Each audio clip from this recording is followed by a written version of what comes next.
안녕하세요. 드라마를 투파보는 잼잼 리뷰입니다. 폭삭 속았수다 2막도 진짜 눈물 바다였는데요.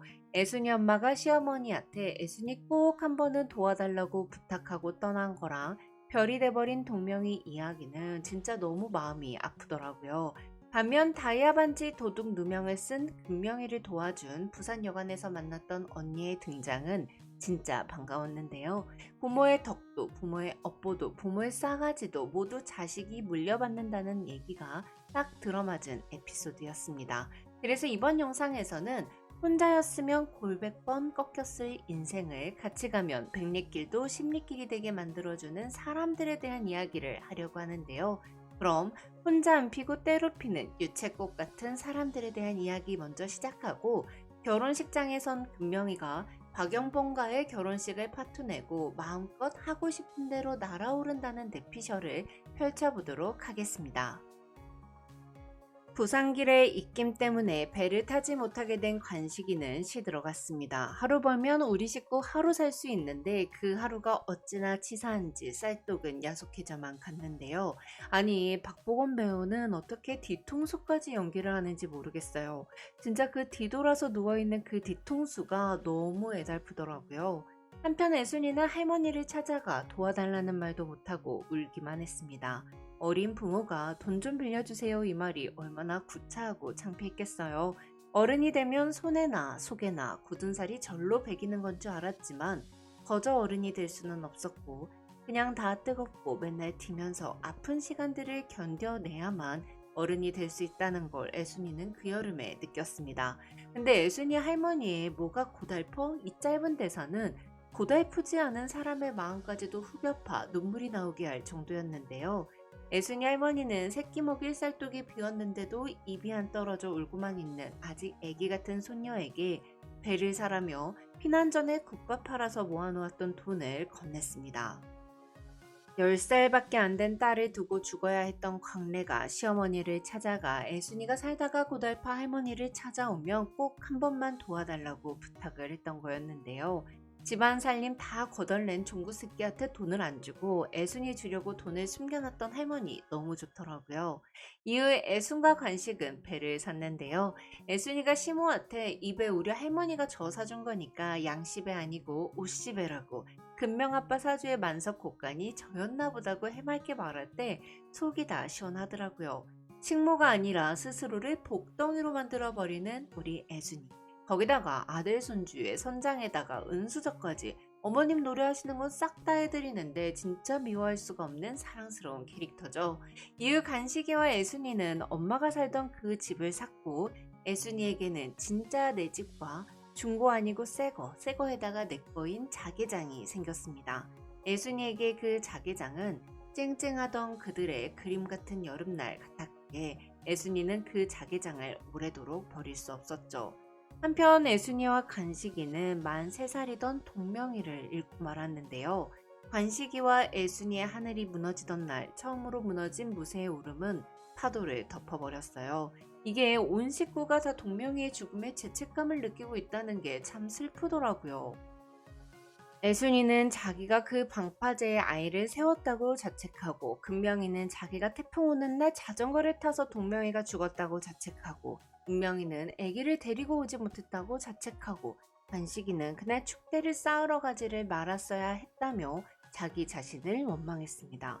상복을 입은 애순이가 고인 빗물에 비친 달을 밟고 그대로 지나가는 장면은 꼭 삶에 대한 의지를 모두 들여밟는 듯한 느낌이었는데요. 동명이의 포크 숟가락을 꼭 내 새끼처럼 안고 사탕 떨어뜨린 거 혼내지 말걸. 울면서 안아주려고 했을 때 안아줄걸 후회하며 오열하는 애순이의 모습에 안 우신 분 없죠. 그렇게 동명이는 애순이와 간식이의 명치 끝에 박혀 살게 됐고 자식을 잃은 부모는 남은 자식들을 위해 또다시 일어섰습니다.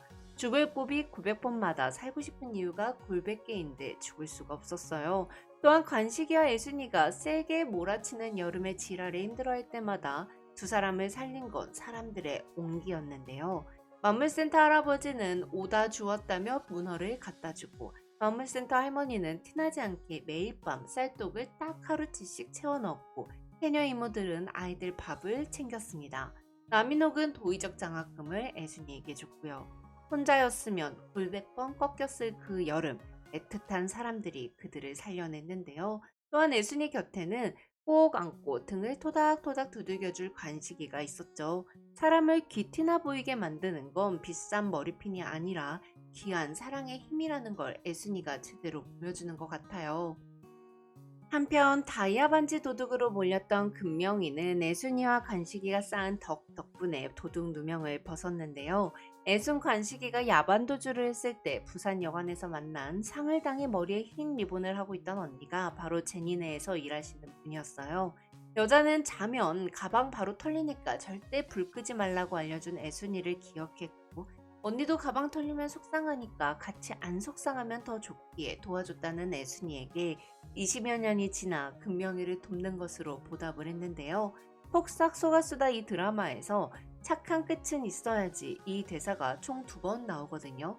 그러니 이 드라마의 주인공들은 부상기를 제외하고 모두 착한 끝을 보게 될 것 같습니다. 한편 중년이 된 간식이는 물에 빠진 사람을 살리고 표창까지 받았습니다. 제주에서 3등 같은 4등을 하던 수영선수 출신이라 수영을 잘하기도 하지만 관식이가 물에 빠진 사람을 살린 건 아마 파도에 휩쓸린 사람을 보고 동명이가 떠올랐기 때문이 아닐까 싶더라고요. 한편 금명이는 서울대학교에 합격했는데요. 입학식 날 박근명의 아들 박영범이 금명이 얼굴만 확대해서 사진 찍은 걸 보고 관식이가 부글부글 끓어하면서 양금명은 완전 딱 그냥 오해순이니까 좌우지간 애단속 잘하라는 게 너무 웃기더라고요. 근데 이게 참 뭐랄까 워낙 아이유와 박보검이 애순이 관식이 연기를 인상 깊게 해줘서 그런가 중년의 관식이가 뭔가 좀 너무 아쉽더라고요. 한편 영범이는 애순이에게만 8번 차였습니다. 차인 이유는 소주공 귀신이 쓰인 것처럼 짓거리지 않는다는 것이었는데요. 금명이가 아빠랑 결혼한다고 하더니 진짜 딱 아빠 같은 사람을 좋아하게 된 것 같더라고요. 근데 이게 시어머니가 두 사람 사이를 반대하는 것도 너무 똑같죠. 8회에서 금명이 결혼식 장면이 나왔는데요. 결혼식장에 신랑 신부 이름에 양과 박 이렇게 써있던 걸 보면 신랑은 박영범이 확실해 보입니다. 금명이는 결국 딸은 엄마랑 똑같았고 또 달랐다 라고 나레이션 했는데요. 그렇게 전 금명이가 애순이처럼 며느리를 무시하는 엄마를 가진 남자랑 결혼하기로 결심한 것까진 똑같으나 결혼식장에서 결혼을 파토냄으로써 엄마의 동화 같은 사랑과는 다른 양금명만의 이야기를 동화로 만들어낼 것 같습니다.